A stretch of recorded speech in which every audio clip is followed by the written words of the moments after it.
اسی طرح سکھ مذہب کی طرف آئیں تو سکھ مذہب بھی یہ کہتا ہے کہ جو کرے گا وہ بھرے گا، یعنی وہ کہتے ہیں کہ جیسا کرو گے ویسا بھرو گے، اچھا کرو گے تو اچھا ہوگا، برا کرو گے تو برا ہوگا، یعنی ہم نے. اور اسی طرح دین اسلام کی طرف آئیں تو دین اسلام بھی یہی کہتا ہے کہ آپ جو ہیں وہ دین اسلام کہتا ہے کہ آپ بھی نیکیاں کریں، اللہ تعالیٰ پر بھروسہ کریں تو آپ جنت میں جا سکتے ہیں، ادروائز نجات ممکن نہیں. میرے عزیزو، یہاں پر ہم نے تھوڑے سے ٹائم میں مختلف مذاہب کے بارے میں جانا کہ وہ نجات کے لیے کیا کیا کام کرتے ہیں یا ان کی کیا کیا شرائط ہیں. لیکن میرے اور آپ کے لیے یہ سب سے بڑی خوشی کی بات ہے کہ ہمارے پاس ایسی کوئی بھی شرط نہیں. جو شرط ہے وہ یہ ہے کہ ہم یسوع المسیح پر ایمان رکھیں، یسوع المسیح کو خدا تعالیٰ کا بیٹا مانیں، روح القدس کو مانیں اور اچھے ایکٹس کریں تو ہم نجات پا سکتے ہیں. اب اگر ہم ان چاروں مذاہب کا جن کا ہم نے ابھی ذکر کیا، ان میں جو مین چیز ہم نے دیکھی وہ ہے قربانی. یعنی آپ چاہے اپنے جسم پر نشتر چلا کر اپنے آپ کو اذیت دیں یا اپنے آپ کو سادھو بنا لیں یا اپنے آپ کو خدا کا پورا علم آپ سیکھ لیں، آپ نجات نہیں پا سکتے. لیکن جو کامن ہم نے ان میں چیز دیکھی وہ یہی ہے کہ آپ قربانی دیں. اور قربانی کے لیے یا نجات حاصل کرنے کے لیے جو سب سے اہم بات ہے، اور قربانی کے لیے جو برا ہونا چاہیے وہ کیسا ہونا چاہیے؟ وہ برا بے عیب ہونا چاہیے، جس میں کسی قسم کا گناہ نہ ہو، جس میں کسی قسم کا چھل نہ ہو، جو بے ایمان نہ ہو، جو اپنے قول و اقرار پر پورا کرتا ہو، جو اپنے وعدے اور اپنے چیلنجز کو جو اس نے آج سے 2000 سال پہلے کیے ان پر پورا اترتا ہو، تو ہی نجات مل سکتی ہے. اب اگر ہم دیکھیں کہ جب انسان کا اور خدا کا ملاپ آپس میں ٹوٹ گیا تو خدا اس بات کی فکر میں رہا کہ میں انسان سے محبت کرتا ہوں، میں انسان سے دلی طور پر میں چاہتا ہوں کہ انسان میرے ساتھ کنیکٹ ہو جائے. لیکن ایسا کوئی راستہ نہ نکلا. جب اس دنیا میں خدا نے بہت سے ولیوں کو، بہت سے مجددوں کو، بہت سے پیغمبروں کو، بہت سے رسولوں کو بھیجا تو پھر بھی کوئی نجات کا راستہ سامنے نہ آ سکا. جو ہم نے ابھی بات دیکھی کہ قربانی کے لیے ایک بے عیب اور پاک برا ہونا چاہیے، تو آپ کے لیے اور میرے لیے جو سب سے خوشی کی بات ہے کہ میرے اور آپ کے یسوع نے العلانیہ اس دنیا میں آ کر کہا، پوری بھیڑ کے سامنے کہا کہ کون ہے جو مجھ میں گناہ ثابت کر سکتا ہے. ہلیلویا، ہلیلویا. میرا اور آپ کا یسوع المسیح جو کہ بے عیب اور پاک برا ہے، جس میں کسی طرح کا کوئی چھل نہیں، جس میں کسی طرح کا کوئی گناہ نہیں، وہ اس دنیا میں آیا اور اس نے اس طرح قربان ہو کر کہ جو کہ قربانی شریعت کے مطابق ضروری تھی، جو انسان کو خدا کے ساتھ ملا سکتی تھی، وہ یسوع المسیح نے آ کر قربانی دی اور ہمارے لیے نجات کا بندوبست کر دیا. ہلیلویا.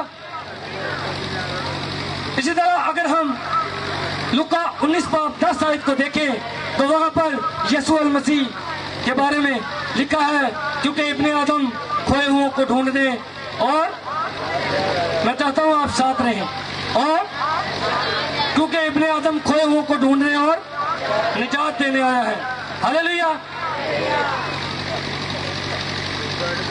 نجات کے تعلق سے ہی کہ یہ خدا کا خاص فضل ہے ہم پر کہ خدا نے ہمیں ان تمام اصولوں سے، ان تمام قوانین سے جو کہ مختلف مذاہب میں دیکھنے کو آتے ہیں، ان سے ہمیں چھٹکارا دیا اور ہمیں ہمارے لیے نجات کی راہ ہموار کر دی۔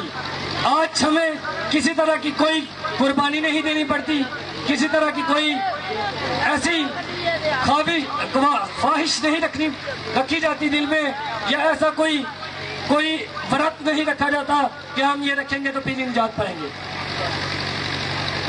میں آپ کو یسوع المسیح کی فضیلت کے بارے میں بتاتا ہوں کہ کیسے وہ نجات ہے۔ اب اگر ہم یروشلم کی طرف غور کریں تو جب یروشلم میں یسوع المسیح ابھی چھوٹے بچے ہی تھے، ابھی وہ شیرخواں ہی تھے، ان کو ابھی کچھ بھی پتہ نہیں تھا، جب مقدسہ مریم اور مقدس یوسف جب ان کو ہیکل میں لے کر آئے تو جیسے ہی وہ ہیکل سے باہر آئے تو وہاں پر ایک شخص موجود تھا۔ آپ جانتے ہیں وہ شخص کون تھا؟ وہ شخص موجود تھا جو کہ بلائنڈ تھا، جو کہ اندھا تھا۔ اب جیسے ہی مقدسہ مریم اور مقدس یوسف حضرت مریم یسوع المسیح کو پاس سے لے کر گزرے تو شمعون نے محسوس کیا کہ آج میری آنکھیں کھل جائیں گی۔ اب جیسے ہی اس نے یسوع المسیح جو کہ ابھی شیرخواں ہی تھے، جو کہ چھوٹے سے تھے، ان پر نگاہ کی تو انہوں نے کیا کیا کہ آج میری آنکھوں نے نجات دیکھ لیا۔ ہلیلویا، ہلیلویا۔ یسوع المسیح ابھی چھوٹے ہی تھے تو انسانوں نے کہنا شروع کر دیا کہ ہمارے پاس نجات موجود ہوئی۔ اسی طرح اگر ہم زکائی کی مثال کو دیکھیں تو زکائی کی مثال بہت سے لوگ جانتے ہیں، چھوٹے چھوٹے بچے بھی جانتے ہیں کہ زکائی جس کا قد چھوٹا سا تھا، جب اس نے یسوع المسیح کی شہرت کے بارے میں سنا، جب اس نے یسوع المسیح کی مقبولیت کے بارے میں سنا کہ وہ بڑے بڑے معجزات کرتا ہے، وہ مردوں کو زندہ کرتا ہے، وہ اندھوں کو آنکھیں دیتا ہے، کوڑیوں کو پاک صاف کرتا ہے، تو زکائی کے دل میں یہ خواہش پیدا ہوئی کہ میں بھی اس نجات دینے والے کو دیکھوں گا۔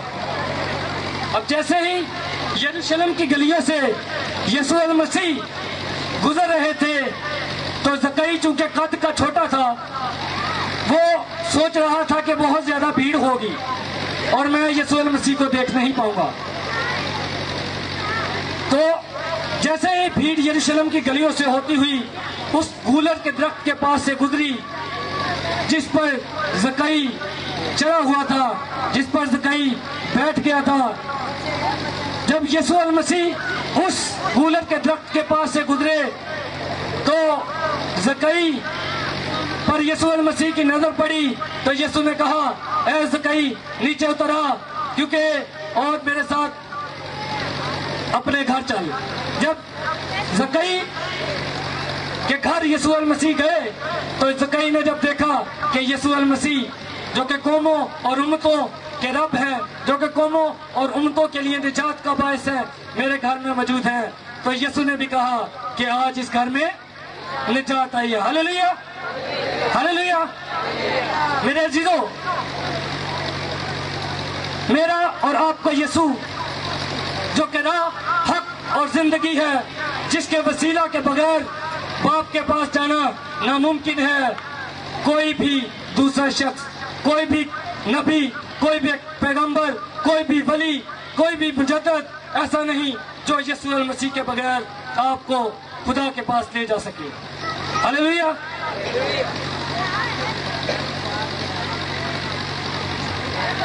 اسی طرح ہم یسوع المسیح کی زندگی کے بارے میں دیکھتے ہیں کہ جب وہ آئے اور اپنے آپ کو اس دنیا میں آ کر ہمارے گناہوں کی خاطر صلیب پر قربان کر دیا، تو وہ رستہ، وہ ڈسکنیکشن جو کہ انسان اور خدا کے درمیان ٹوٹا ہوا تھا، وہ یسوع المسیح نے اپنے خون کو صلیب پر دے کر وہ اس کنیکشن کو جوڑ دیا۔ آمین۔